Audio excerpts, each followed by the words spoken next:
Sejam bem-vindos a mais um episódio do Teologia das Coisas, e hoje o nosso episódio está bem musical, hoje está bem legal, hoje temos convidado mais uma vez, então se preparem que o nosso papo aqui está bem bacana, né, Renato? Então hoje, estamos aqui, graças a Deus, tem o César aí que acabou de apresentar, o Davi, eu e o nosso convidado muito especial para falar sobre um tema muito interessante, né? Um tema sobre música, que a gente vai tentar pegar um pouquinho de tudo aqui, né? Então, por favor, Pastor Felipe, se apresente. Boa noite, Renan. Boa noite, César. Boa noite, Davi. Vou estar aqui com vocês e ter esse tempo de conversa, né?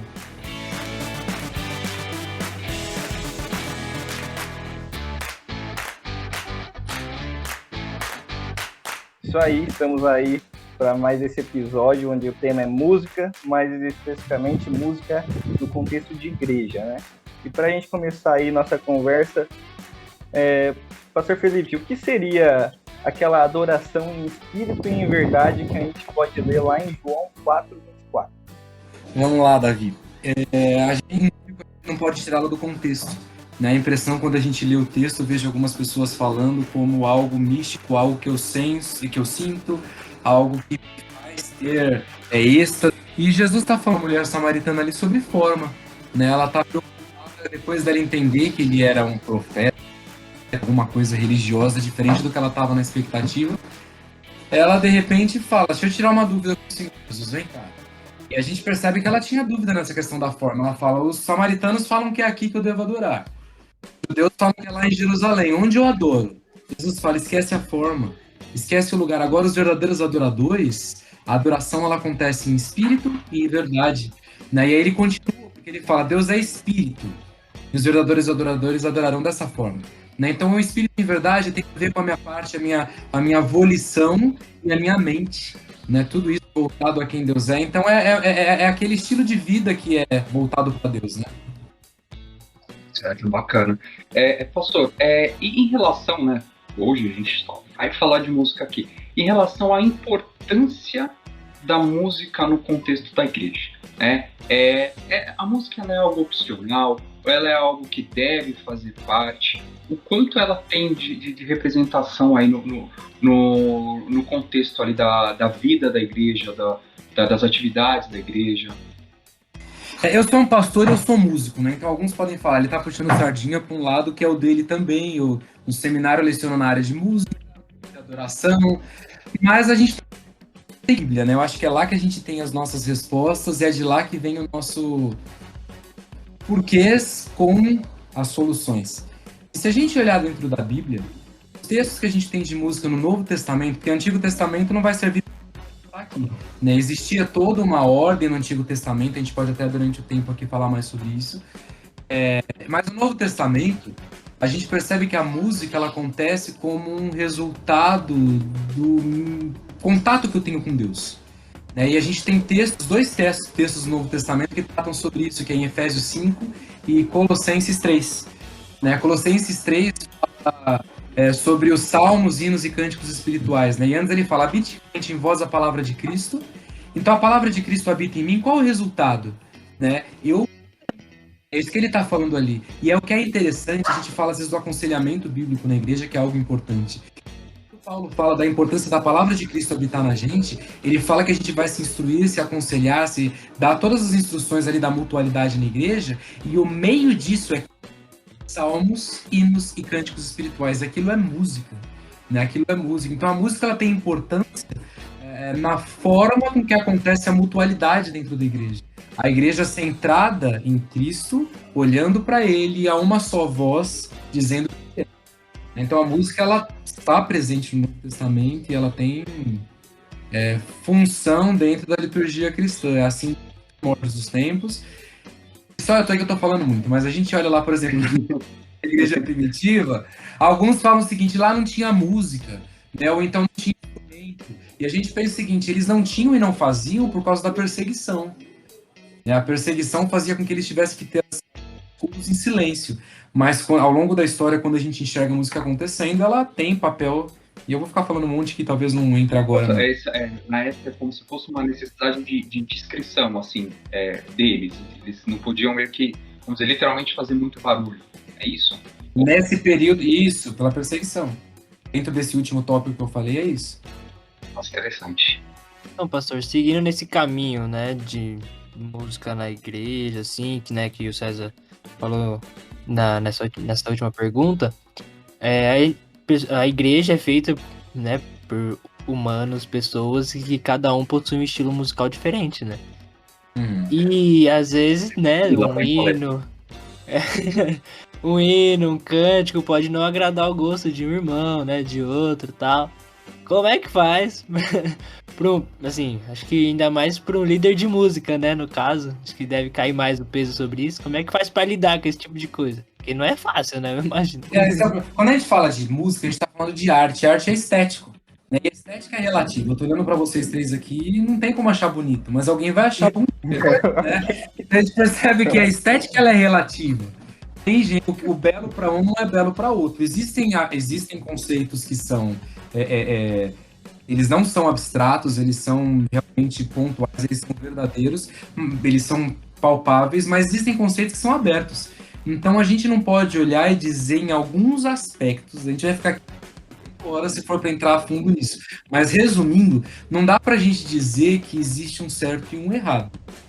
Mas eu diria o seguinte, eu lembro há um tempo atrás, há 2 anos atrás, eu estava num congresso, não vou ficar citando o nome de nada aqui, um congresso e não era um congresso de música, um congresso sobre determinado tema, e o pastor tinha 15 mil membros na igreja dele, e ele dividia essa igreja em 8 auditórios. Então ele pregava no auditório principal, e a mensagem era comum, mas a parte do louvor ela era diferente. Tinha um dos auditórios que era música mais conservadora, mais sacra, outro auditório era pop rock, no outro era folk, né? No outro auditório... Então cada auditório tinha um público específico para cultuar a Deus naquela noite, né? Mas olhando para a área da adoração, eu me preocupo com isso, porque a gente percebe que ali não há ninguém cede e você vai para suprir uma necessidade de um gosto musical seu. Né? E na igreja, na verdade, a gente tem que enxergar o adolescente, sei lá, de 15 anos, cantando a uma só voz com uma senhora de 105. Eles dão a mão e eles têm um objetivo comum. O objetivo comum não é a música que eu faço, mas é o Cristo que eu adoro. Quando a música que eu faço se torna o meu objetivo principal, não tem adoração. E aí acaba indo bem no caminho contrário daquela questão da pergunta anterior, do exemplo que trouxe, né, da importância da música na igreja, né? Que é trabalhar a mutualidade, é trabalhar toda essa questão da unidade da igreja, esse tipo de coisa acaba trazendo, né, de certa forma, uma divisão. E interessante isso aí que você falou, pastor, também da questão da diferença de idade. Porque a gente vê, eu imagino, principalmente, né, para um pastor que é músico, como o senhor, de tentar, às vezes, trabalhar, vamos dizer, o denominador comum para poder ter essa união, né, por exemplo, do adolescente, do jovem, com uma pessoa mais de idade que muitas vezes também pode ter ali suas queixas ou alguma coisa que esteja insatisfeita. Talvez essa busca aí do denominador nem sempre é só a questão da escolha da música, mas talvez ter que trabalhar a palavra em cima das pessoas ali para ter uma compreensão melhor, né? É isso, César. Eu vejo que essa música que acontece, ela é fruto de quem Deus é e do que ele faz no meio da igreja. Então essa música ela é um espelho de quem Deus é e essa música ela volta para ele, os salmos espirituais. Agora o que acontece? O que você falou agora sobre o ensino, ele é fundamental. Porque se alguém mais velho não é capaz de entender alguém mais jovem, e existe uma parte de ceder aí. A gente tem um problema de orgulho, a gente tem um problema de egocentrismo que não é a centralidade da humanidade, e vice-versa. Né? Alguém mais jovem que não consegue tentar entender alguém mais velho, acontece o mesmo problema. Quando a gente pensa dentro dessa parte, a gente tem que fazer um estudo de cultura sobre gerações, sobre comunicação nas gerações. Né? Eu estou em outra geração de vocês, apesar de estar perto, eu estou longe em uma série de aspectos, né? E a gente não se comunica da mesma forma. E a música, ela é também comunicação. Por isso ela muda, por isso ela anda, por isso ela, em alguns aspectos, volátil, né? Ela não é estática. A cultura muda, alguns aspectos também mudam. Mas isso tem um lado positivo e tem um lado negativo.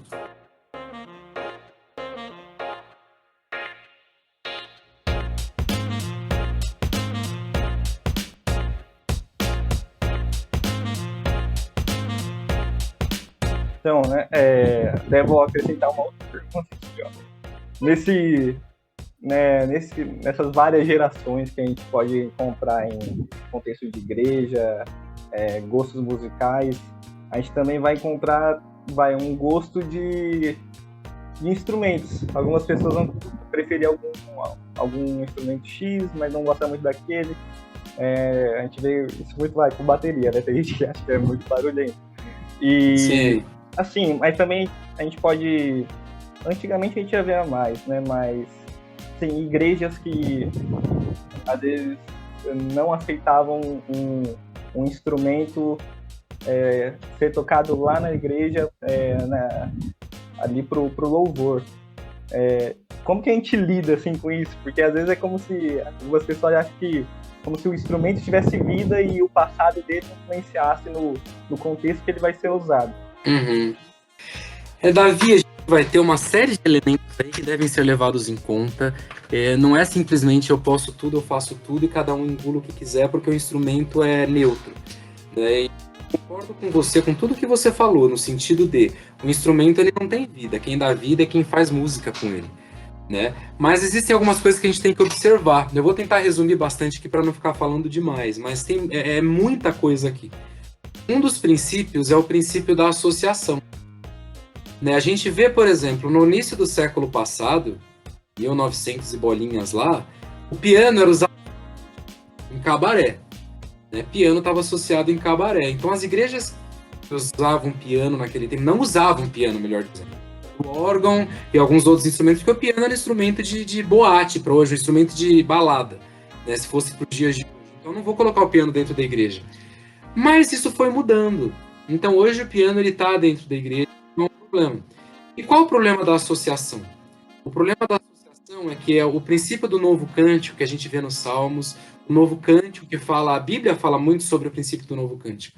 Ele deve me fazer entender que o que eu estou fazendo ali não vai ser uma música nova, porque música é arte, música, e sempre existiu, todas as formas musicais, elas não são... Os hinos foram de forma secular, os cânticos que a gente tem hoje, eles seguem um estilo secular, seja pop rock, tem alguma mais uma bossa nova, ela tem todo, por trás de todo cântico tem uma estrutura que já existe e ela é secular ou profana, né? Se a gente for contrastar isso com o sacro. Mas a associação, quando eu entro na igreja, o instrumento que está tocando lá, a forma dele ser usado não pode me remeter a um passado, né? Talvez eu olho aqui, alguém que chegou na igreja e teve um passado perdido, sei lá, um pandeiro, todos os instrumentos do samba raiz mesmo lá. Vamos pensar a cozinha toda do samba. Você fala, aquilo tem problema? Eu não estou tratando de certo e errado quanto ao instrumento. Mas eu vou construir uma música. Eu vou construir a música como acontecia lá como acontece hoje numa roda. Aí você vai trocar a letra e você vai colocar a letra para Jesus, né? Você faz o sambão lá, Jesus, eu te amo, com todo mundo. Naquelas... É real, é autêntico, é direcionado a Deus, só que tem um cara que se converteu e todo sábado ele estava na laje de alguém cantando samba com outro tipo de letra. Pra ele, a hora que ele sente, ele tá inserido naquela música, ele não consegue desassociar do passado dele. Isso vai acontecer com tudo, tá? E outro problema com o instrumento, eu sei que é a parte que eu acho que eu vou falar mais, eu já vou resumir aqui. Outro problema... Fica tranquilo aí. O outro problema com o instrumento é o problema do equilíbrio. Né, existem o que o pessoal pega mais no pé é percussão, né? Hoje não tem problema. Tem igrejas, por exemplo, que você não pode tocar o violão batido, sabia disso? O violão não pode ser batido, o violão tem que ser dedilhado. Igreja assim. Hoje, tem igreja assim, você não pode bater, você tem que dedilhar o violão, porque batido você dá ritmo. Né? Música é composta de melodia, harmonia e ritmo. A harmonia, ela mexe com sentimentos. Isso é ciência, isso não é teoria, isso não é teologia, isso é música, tá? A teoria da música. Falando na parte fisiológica que a música gera em nós, o que ela afeta no nosso físico. A harmonia ela mexe com sentimento. Se tivesse um instrumento que você começa a tocar alguns acordes, com algumas dissonâncias, algumas cadências, você começa a chorar com aquelas cadências, porque elas mexem com você. Você tá feliz, né? Seu time ganhou, você começou a namorar a menina que você queria, olhando pros três aqui pensando isso. Você tá, A primeira opção, beleza. A primeira opção, começa a tocar coisa aquela... Aí, de repente, você começa a chorar com a música que eu tô tocando, porque ela altera o seu sentimento. Então, a harmonia faz isso. A melodia, ela ajuda, ela vai direto para a parte intelectual da gente. Ela ajuda a gente a gravar frases. Ela, pela oscilação, uma frequência oscilando à altura dos sons, o nosso cérebro registra em lugares diferentes essa frequência e faz a gente incutir verdades na nossa mente. Né? Eu tenho certeza que se você fez cursinho, você gravou, ou se vai fazer, sei lá, até na escola, algumas fórmulas, algumas coisas com música. Os livros da Bíblia, sei lá, Mateus, Marcos, Lucas, João, Novo Testamento, Atos e Romanos, eu decorei assim com música, porque ele ajuda a gente a gravar coisa. Então a melodia tem essa função. E o ritmo, ele mexe com o músculo da gente. Né? Por isso você começa a ouvir uma música mais agitada, você começa a bater o pé, você começa a gingar, e aquilo, você não consegue se segurar, né? Você segura a cadeira, mas o corpo não para. Por quê? Porque o ritmo, ele mexe com a gente. Onde a gente tem mais músculo? Na perna e no braço. Por isso a vontade de logo começar a bater palma, começar a gingar ou dançar. Isso é natural, isso é físico, não é pecado, não é nada disso. Mas qual é o problema com isso? O excesso de ritmo, o excesso de músculo, ele bloqueia, ele anula para a melodia conseguir entrar na minha mente e fazer eu entender a mensagem que está sendo dita. Para a gente tentar entender em linhas assim mais simples, é como se eu não tivesse atenção suficiente para tudo. Então eu roubo toda a atenção do cérebro para o ritmo. Então existem instrumentos que quando são usados de forma errada, eu tiro a atenção onde tem que dar atenção. E a gente falou no começo que o centro da música é quem? É Deus. A música lá no Novo Testamento ela é cristocêntrica. E quando o instrumento toma a frente, principalmente os instrumentos de percussão, eu tenho um problema que eu atrapalho a igreja a adorar de forma coerente. Eu posso atrapalhar com a harmonia, sei lá, piano faz melodia, harmonia e ritmo. Violão faz melodia, harmonia e ritmo. Bateria faz ritmo. Ela é errada? Não. Ela pode ser usada de forma coerente, mas é muito fácil você estragar tudo se você acentuar demais, com volume muito grande, e pesar demais a frequência rítmica por trás, né? Os beats por trás, com um ritmo que contraste que não tem que ser. Então não tem instrumento errado. O problema, duas coisas que eu falei para mim, então é a associação e o desequilíbrio. Certo. Só que por exemplo, essa explicação que o senhor trouxe, para o pessoal entender. Hoje a gente está falando de música na igreja. Mas o que acontece? Essa dificuldade, ou talvez esses conceitos, as pessoas talvez levam também para fora do contexto de culto, né? Para fora do contexto da igreja, como se passasse a qualquer outro tipo de música a ser errado. Ou você dá aquela gingada, ou mexer ali os bracinhos ou as pernas serem errados em todo o contexto. Isso ainda é algo que causa muita confusão, falta de entendimento? As pessoas acharem que só porque no culto não é legal, fora do culto também não deve ser. Tem ainda um pouco desse tipo de confusão, pastor, de entender assim em momentos? Sim, com certeza. Com certeza. E eu acho, César, que aí é uma linha muito perigosa. Né? Eu acho que eu concordo com você que a música de igreja não é necessariamente a música que eu ouço no meu quarto quando eu tô sozinho, não necessariamente tem que ser. Às vezes tem coisa que vai a ver com o meu gosto. Mas eu acho que a gente tem que entender que quando eu canto uma música cristã, a gente está a gente está dizendo verdades para Deus de quem Ele é e do que Ele faz. Então a gente não pode relaxar no momento dizendo, tô nem aí, tô fazendo... Não, eu acho que não é que eu tenho que estar concentrado naquilo. Sei lá, você tá limpando o teu quarto e você tá ouvindo uma música e tá com... Não é um problema. Tá até às vezes ali meio... Não é um problema. O problema é quando isso se torna leviano. É quando se torna leviano, se torna banal, se torna... Porque Deus é Deus, Deus não muda e Ele deve ser adorado com excelência. Então, música de adoração é música de adoração. A gente vai agora para música de relaxamento, né? E eu posso usar, às vezes, uma música cristã para um momento desse, curto a vibe da música ali, né? Tá bom. Espero que não dá pra gente ensaiar nenhuma coreografia, né? Ninguém vai conseguir ver a gente. A gente tá falando a questão de ritmo e tal, eu nem tenho coordenação motora pra isso. Às vezes eu tô no culto, né? Aí eu tô pensando, vou bater aqui palma no ritmo. Só que aí quando eu vou ver, eu não tô prestando atenção na letra. Aí eu começo a prestar atenção na letra. É isso que acontece, né? Aí eu tenho que escolher o que eu vou fazer. E isso atrapalha. Quando a gente ouve na Bíblia falando, não é pecado bater palma, né? Não é errado bater palma, mas, por exemplo, às vezes as pessoas falam, o Antigo Testamento, os salmos falam de palmas, né? Ali não era uma palma rítmica, um beat por trás da música, aquilo era aplaudir mesmo, né? Aquela palma rítmica no templo não tinha. A igreja hoje não é o templo, mas a gente não está dizendo isso. Mas não é a mesma coisa, são coisas diferentes, né? Mas atrapalha mesmo, né? Você tem que se concentrar um ou em outro. Ah, Davi, essa eu queria ver. Não se consegue imaginar. Só de imaginar, pra mim já tá bom.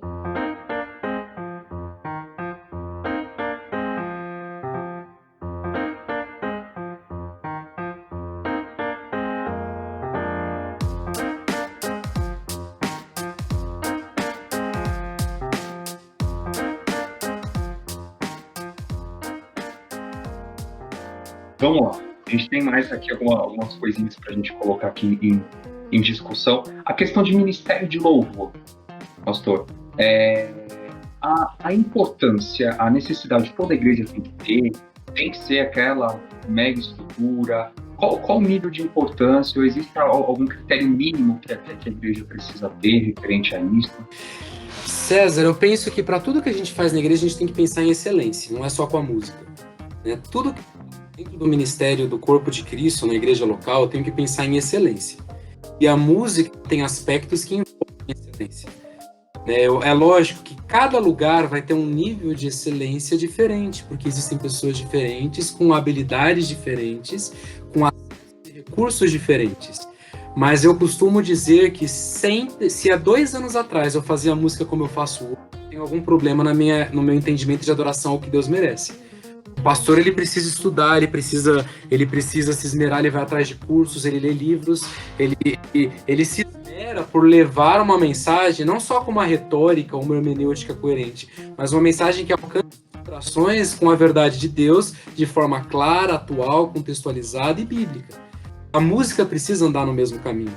Eu penso que a música não é simplesmente quem quer cantar, a gente pega o microfone e vamos lá. Eu acho que existe uma busca deve existir uma busca por excelência nesse ministério, sim. Aproveitando a deixa aqui, e como que a gente equilibra isso, né? Porque ao mesmo tempo, né, que a gente deve buscar excelência, fazer tudo para a glória de Deus, mas acontece que a gente vê às vezes algumas igrejas, digamos, querendo profissionalizar e meio que afastando pessoas menos experientes. Então ali vai, às vezes, começando a tocar algum instrumento e querem ter mais oportunidade de servir, se desenvolver mais, mas às vezes quem está à frente acaba meio que afastando porque, digamos, não tem a qualidade necessária. Eu sei que, né, como você falou, tem que ter um certo equilíbrio mesmo, mas às vezes também quem está na frente que é digamos, o palco só para ela, né? Aí como que a gente equilibra isso? Aí nesse caso, Davi, eu diria que o problema não está na pessoa que quer toca de forma mais simples, está aprendendo. O problema está na pessoa que está coordenando, que, como você falou, que é o palco só para ela. Então essa pessoa ela tem que rever o conceito dela de adoração, o conceito dela de estar ali. Naturalmente, se você tem 20 pessoas que cantam, pensando em voz, que cantam bem, de repente alguém não canta nada, alguém é desafinado, essa pessoa ela vai entender que o ministério dela na igreja não é cantar, porque música não é dom. A música é um talento, e o talento a gente usa para o serviço. Em algumas áreas, entenda o que eu vou falar, não é que ninguém pode cantar, mas você não quer na cozinha, a irmã que não sabe cozinhar fazendo o almoço do domingo de Páscoa da igreja. A igreja falando, não, deixa que a irmã que cozinha faz o almoço, a gente não vai a igreja vai comer o negócio e não vai descer. Música é talento como a arte culinária. Então eu diria que ela é aberta a todos e ela deve ter as igrejas devem ter processos e abrir oportunidades para todos poderem participar, seja de um coro, seja de um grupo instrumental, ou o que for. Mas às vezes tem pessoas que precisam entender que ou ela vai estudar muito para poder pegar um microfone e dirigir, levar a igreja a adorar, ou se ela não estudar muito, ela vai servir em outra área. Porque quando você trata de música em alguns aspectos, você envolve a igreja inteira a ouvir o que você está fazendo. Então, às vezes, você pode atrapalhar a adoração ao invés de ajudar. Mas eu entendo a sua pergunta, eu penso isso que deve haver o espaço a todos aqueles que têm procurado melhorar. Se não existe esse espaço, o problema está em quem está à frente, não quem está querendo, né? Continuando nesse assunto, pastor, assim, a gente sabe que o caráter e o testemunho de qualquer crente tem que ser igual, né? Sempre mostrar Jesus através da sua vida, né? Mostrar quem te salvou, quem te restaurou, né? Através das suas atitudes e tal. Só que a gente acaba muitas vezes vendo em algumas atitudes, assim, a gente se observa e é mais destacado, querendo ou não, algumas atitudes diferentes da equipe de louvor, que aí entra no que o Davi falou, né? Da pessoa querer o palco só pra ela, de ela querer monopolizar a equipe de louvor e fazer com que, né, que entra na sua última pergunta de não dar oportunidade e tal. Assim, entra muito no egoísmo, né, da pessoa, porque, querendo ou não, a equipe de louvor tá lá na frente, né? Mostrando e tal. Ela tá lá tocando, cantando. Se a pessoa toca muito bem ou canta muito bem, ela tá lá, né? O pessoal tá vendo acontecer o negócio. E, assim, aí abrindo, né, uma possibilidade, assim, né, pra você responder. Se tem um líder de música, né, tal, ele percebe que alguma pessoa da equipe de louvor tá tendo essa atitude, tá querendo, né, mostrar alguém melhor, tal. O líder da equipe de louvor, o ideal, assim, né, seria ele, tipo, afastar a pessoa, certo? Como que ele teria que lidar com uma situação dessa? Sim, eu acho que em qualquer outro ministério, Renan, na verdade isso deve ser acompanhado sempre. Você perceber o intuito da pessoa que está ali, ela mostra esse tipo de problema, não é só ali no palco, ela vai ser alguém com dificuldade de relacionamento, ela vai ser alguém que vai ter orgulho em outras áreas também, alguém que não tem Cristo na vida dela. Eu penso que quem faz música na igreja, como qualquer outro ministério, deve ser exemplo. Quem está à frente, principalmente agora no Ministério de Música, ela é espelho da igreja, ela é referência no sentido de quem chega na igreja vê essa pessoa ali. Então a adoração ela não acontece na hora da música somente. Na hora da música é a ponta final do que eu adorei durante toda a minha semana, do que eu adorei no meu estilo de vida. A adoração é voltada a Deus e ela é estilo. E se essa pessoa ela tem uma deturpação espiritual grande, que na verdade vai muito além do palco, né? Então essa pessoa ela tem que sim ser tratada, ser afastada e deixar não só o cargo de música, mas qualquer cargo que ela tenha, porque ela não está servindo para adorar, né? E tem situações, pastor, imagino, né, o quanto você também se comunica com outros profissionais de música, com outros ministros também de louvor aí de outras igrejas. Vocês normalmente compartilham, às vezes, situações assim, acabam tendo tem algum exemplo, alguma história de situação que já prejudicou, de repente, algum trabalho específico na igreja, e para as pessoas tentarem entender um pouco o quanto isso deve ser visto de uma forma assim bem cuidadosa, né, ali pela igreja, né? Sim, é uma área muito perigosa, porque você mexe com ego, né? Você mexe com ego e músico, ele tem essa tendência de querer que a arte dele todo artista, ele gosta que a arte dele seja avaliada de forma positiva.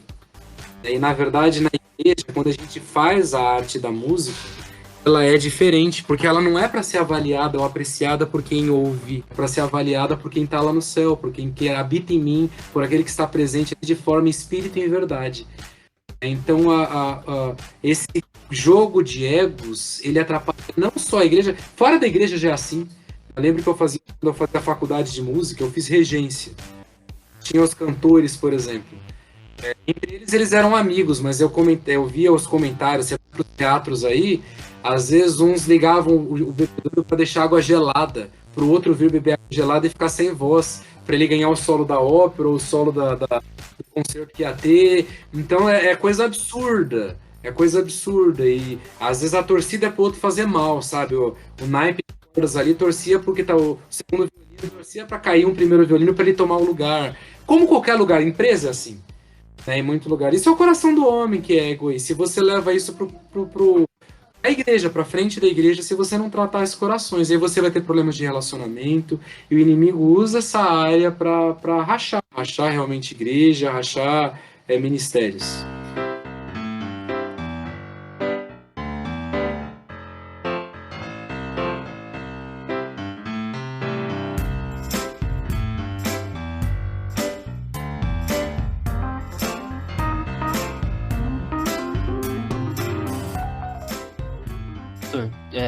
Queria fazer uma pergunta que não tava no script, né? Mas, assim, hoje em dia tem muito daquele estilo de música worship, né? Que eles chamam, que, querendo ou não, é a mesma letra 50 vezes. E você escutou uma vez a música e parece que você escutou ela umas 10 vezes, né? Então, essas músicas, assim, na minha visão, né? Elas são assim por quem, assim, quem fez a música, ela ou não tinha um conteúdo muito bom, né? Minha visão, porque a letra ela é totalmente rasa. Faltou criatividade, né? Faltou criatividade. Ela é totalmente igual. Fez uma frase que foi repetida. Ele falou assim, pastor, era aquela de Neemias 8, né? Que fala alegria do Senhor é a vossa força. Eu acho que até uma música conhecida. Essa frase ela foi repetida 64 vezes. A alegria do Senhor é a nossa força. É verdade. A alegria do Senhor 64 vezes, né? Eu saí feliz de lá, né? Muito feliz, porque se eu não quisesse, aquilo foi incutido na minha mente. Não, eu acho que vai além da criatividade, né? O estilo dele é feito pra meio que embebedar. Não é só estratégico mesmo. É um mantra. Você começa a repetir aquilo, e eu acho que a gente vai entrar numa área um pouco mais profunda aqui, que eu acho que não é pro assunto de hoje, mas muito do que acontece em muita igreja, aquelas sensações que as pessoas começam a sentir e ter manifestações, elas são geradas por esse estilo. Até o período histórico que a gente começa a ver as manifestações maiores, ele caminha paralelo a uma mudança nessa estrutura musical por trás disso que eu falei de melodia, harmonia e ritmo, né? Você tem uma sensação, um frenesi emocional que te leva a sentir coisas. Então as pessoas gostam de ficar repetindo aquilo, e elas sentem a mesma coisa. Você começa a ouvir uma música em francês, você não fala francês. Pode ser em francês, pode ser em japonês, pode ser em inglês ou em português, você vai sentir a mesma coisa. O que tá fazendo com você aquilo não é a letra da música, mas é a música, né? Que loucura. Entra no que você falou, no que o pastor falou no começo, né? Do êxtase, né? Então a pessoa ela vai ficar ali totalmente empolgada e vai estar, tipo, ela pode estar fazendo, ela vai querendo ou não, ela vai fazendo automático, né? Sim. Então não tem mais nada, tipo, ela vai estar repetindo a mesma letra no automático. A única coisa que vai mudar é a intensidade do que tá sendo tocado. Que aí começa lá fraquinho, aí depois começa a aumentar a intensidade. Isso mexe muito com a gente começa a sentir coisas ali, né? E esse tipo de coisa é mais emocional. Quando você tem muito ritmo, que é um outro lado, aquele ritmo com decibel mais alto e aquela rítmico, ele bloqueia o intelecto, que é o que acontece, por exemplo, em show de rock, heavy metal, aquele show de rock pauleira mesmo, que o pessoal começa com bate-cabeça, aquele pessoal tá em transe mesmo, porque o ritmo ele bloqueia, você perde, você entra em transe. É o que você vê acontecendo em um monte de igreja, é o que acontece antes de baixar em centro de Umbanda, tem que bater o quê? Eu não faço ideia. No seminário, né, mano? Logo mostrei aqui. Escutava toda quinta-feira. Bate tambor, tem relação com você ficar muito tempo imerso naquela frequência rítmica, bloqueia o intelecto. Acontece em lugares evangélicos também, mas deixa pra lá. Que loucura. Seguinte, pastor, tem assim, a gente trouxe bastante questionamento, bastante dúvida aí que a gente imagina que muitos têm, mas tem algo que de repente faltou, algum recado que você queira deixar também pro pessoal, para quem tá às vezes pensando em começar na música, ou às vezes querendo servir ao Senhor e às vezes até se preocupando, achando que esse é o único ministério que vai ser útil. O que você poderia dar aí de conselho? Depois a gente fala um pouco do seminário também, sim, né? Do curso, né? Eu vou linkar uma coisa na outra. Eu diria, o César, eu incentivaria Eu acho que não existe, a música não é uma área que ou você tem talento ou você não tem. Existem pessoas que têm mais facilidade. Eu não diria que tem pessoas que têm dificuldade. Eu diria que existem pessoas que têm menos facilidade, mas ela é aberta a todos. A questão é, quando a gente falou até há pouco tempo atrás, alguma das perguntas atrás, sobre só pode fazer música quem é profissional, quem faz bem, não. Mas eu pensaria que só pode fazer música na igreja quem está buscando aperfeiçoamento. Aquela pessoa que está estagnada um tempo no mesmo lugar, ela não está buscando excelência. E eu acho que, às vezes eu estou começando, mas eu estou começando. Eu já posso estar no meio do pessoal ali, ensaios. Porque na igreja, o coro da igreja é aberto para quem quiser entrar. Tem que ser. Eu acho que é o momento de aprender. Existem estruturas. Às vezes um ministro de música vai ajudar a estruturar tudo isso na igreja, dependendo do tamanho da igreja, é algo importante. Você tem alguém que ajuda a pensar e a estruturar tudo isso. Às vezes o ministro de música ele é importante para ajudar a pensar, a estruturar tudo isso, a construir toda essa identidade, né?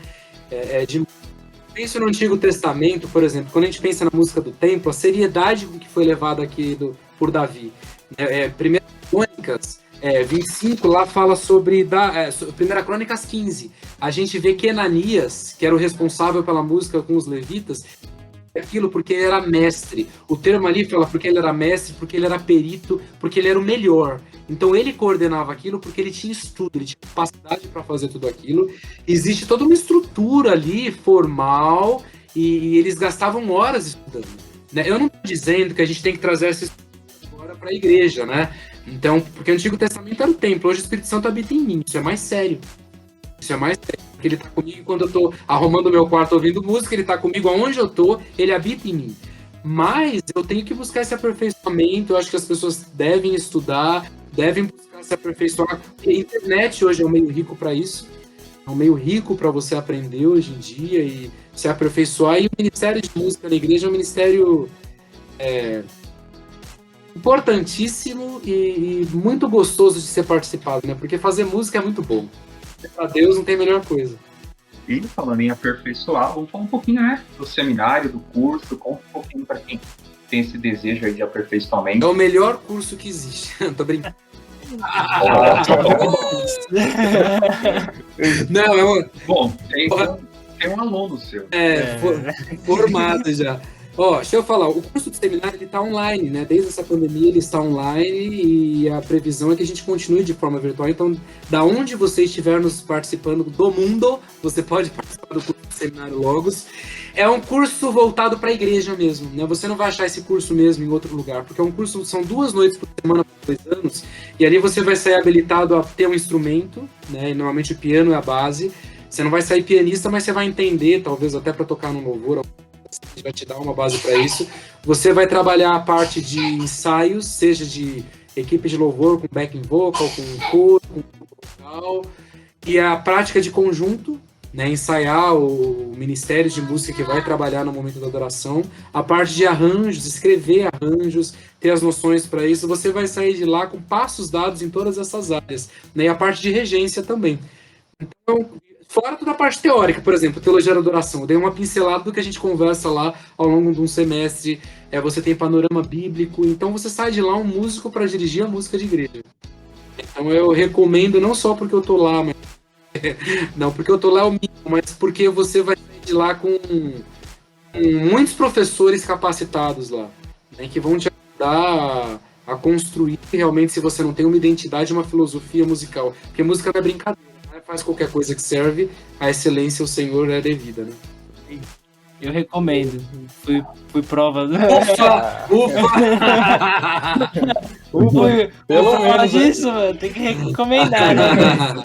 O Renan foi aplicado, o Renan foi um ótimo aluno. Obrigado, pastor. Foi, não deu trabalho. Eu falei que ele foi um ótimo aluno. Falei que ele aprendeu. A parte do trabalho era a nota final, velho. Não, só deu trabalho para sair. Muito bom. Pastor Felipe, agora, né, caminhando aqui pro nosso encerramento.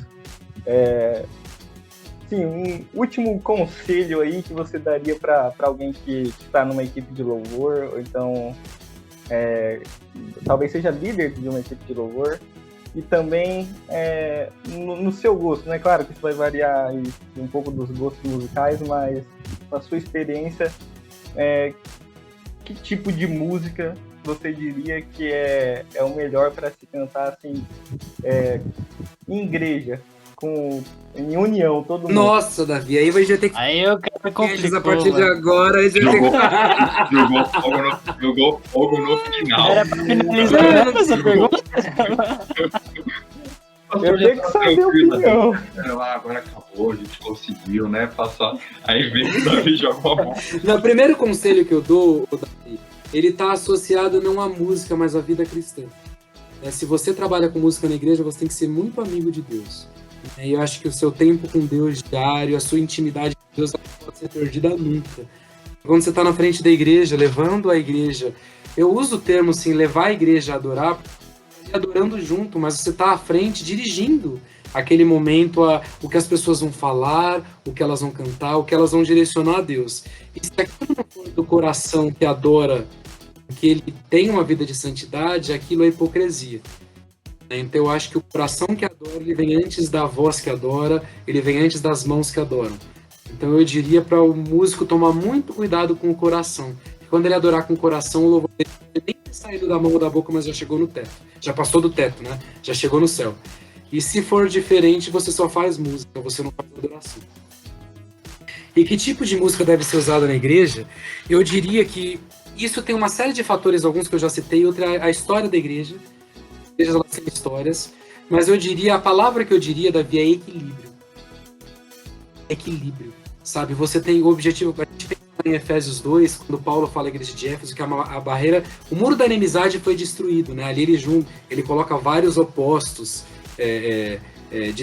juntos na igreja. Né? Você tem, sei lá, um dos exemplos, o judeu e o gentil que estavam de lados opostos, juntos na igreja. Né?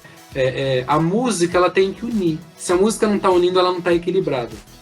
E eu diria que se não unir, essa igreja tem que ser trabalhada em princípios de coletividade, unanimidade, de unidade. Né? Talvez não vai ter unanimidade, mas precisa ter unidade. Eu trabalharia Filipenses 2 com uma igreja dessa. Né? Tende em vista não somente o seu, senão cada qual que é dos outros. Né? Pense no outro. Aí lá, a partir do versículo 5, fala em Cristo, esvaziar, kenose ali, esvaziamento, pensando no outro. Mas o equilíbrio é a base. A música tem como foco principal a letra.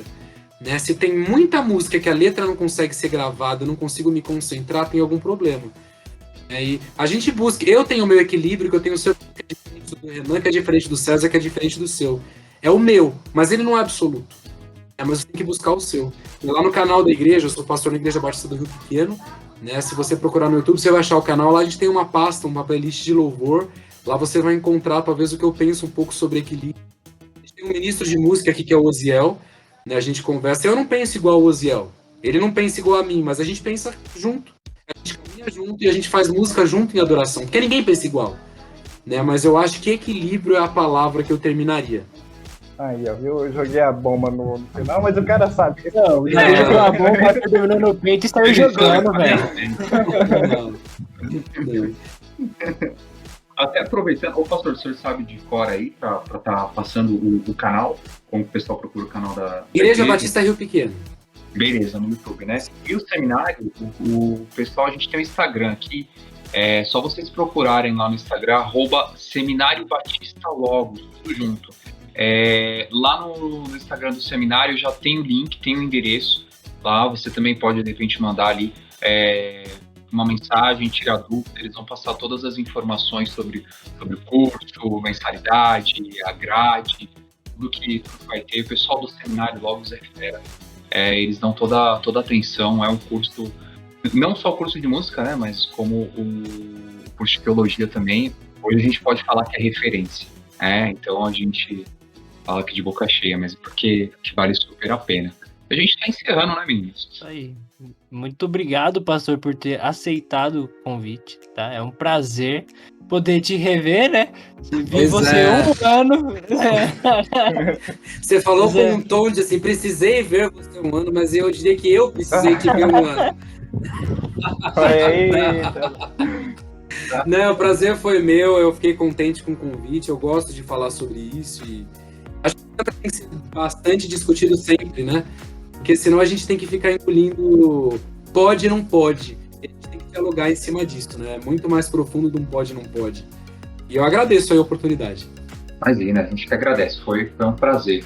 Espera aí, antes de finalizar mesmo, algo me diz que a gente vai ter uma parte 2 aí, só com pergunta aí que o povo vai fazer. Talvez um perguntas e respostas aí com a dúvida que o pessoal tem aí. E muito obrigado mesmo. Ah, legal. Agora que a gente falou já também aí do YouTube e de Instagram, vamos falar aí um jeito que você pode então estar ajudando a gente para estar por dentro aí dos novos episódios, dar sua sugestão, um feedback. Você pode enviar para a gente sua sugestão pelos nossos Instagrams, @teologiageek, ou então pode ser também pela página do Renan. @_ grande amor _ Isso. E também pode ser pelo nosso e-mail, teologiadascoisas@gmail.com. E a gente precisa de ideias, né? Ideias, sugestões, temas. Nosso objetivo, né, galera, é sempre trazer temas, não só temas clássicos, mas a gente buscar trazer temas fora da casinha, coisas que não são tão discutidas, não são tão debatidas, e a gente trazer, como a gente já vem trazendo aí nos episódios anteriores também. E aí, mais uma vez, pastor Felipe, obrigado, que Deus continue abençoando o seu trabalho, o seu ministério, tá bom? E com certeza vai ter convite novo, viu? Pra gente estar falando um pouquinho mais aí de outros temas. Amém, tamo junto. Valeu. Então é isso, obrigado, pastor Felipe, obrigado você que acompanhou a gente até o final. Não se esquece de se inscrever no nosso canal no YouTube, de seguir a gente no Spotify, em todas as plataformas. Nossa, velho, não consigo falar plataforma. Corta isso aí, mano, por favor. Eu vou deixar agora. De seguir em todas as plataformas digitais, tá bom? Muito obrigado, que Deus abençoe cada um. E é isso. Falou! Valeu, galera. É isso aí, até daqui a 15 dias.